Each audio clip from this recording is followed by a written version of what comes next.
নিজতকে আপোন কাকো ভাবিব নালাগে। যেতিয়া এটা সময়ত তেওঁ অৱহেলা কৰিব তেতিয়া সহ্য কৰিব নোৱাৰিব। তেওঁৰ বাবে কেতিয়াও কান্দিব নালাগে, যিয়ে আপোনাৰ হাঁহিবোৰ শেষ কৰি দিয়ে।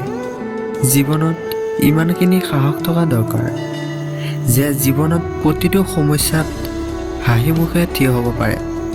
আমাৰ জীৱনৰ সমস্যাবোৰ ইমান ডাঙৰ নহয় যিমান আমি ভাবোঁ। কেতিয়াবা শুনো যে আন্ধাৰে সূৰ্য উদয় হ'বলৈ দিয়া নাই। সমস্যাৰ পৰা কেতিয়াও পলাব নালাগে, মাথো সমস্যাৰ সন্মুখীন হৈ জীৱনৰ যুদ্ধত জয়ী হ'ব লাগে। হাজাৰ কাজিয়া হোৱাৰ পিছতো সেই সম্পৰ্ক কেতিয়াও এৰি যাব নালাগে, আৰু তেতিয়া বুজিবা যে সেই সম্পৰ্কটো গুৰুত্ব কিমান। জীৱনত কিছুমান উজতি পৰিবৰ কাৰণে নহয়, কিছুমান উজতি খাব লাগে। সংশোধন, নিয়ন্ত্ৰণ আৰু শিকিব লাগে। জীৱনত সুখী হোৱাৰ দুটা পদ্ধতি। নম্বৰ 1, পৰিস্থিতি সলনি কৰা।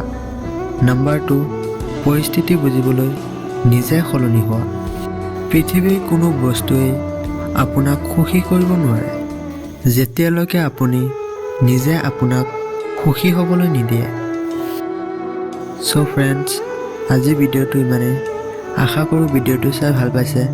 যদি ভিডিঅ'টো চাই অলপ হ'লেও ভাল পালে তেনেহ'লে এটা লাইক কৰি দিব, শ্বেয়াৰ কৰি দিব, আৰু আমাৰ চেনেলটো ছাবস্ক্ৰাইব কৰি আমাৰ সৰু পৰিয়ালৰ সদস্য হৈ যাব।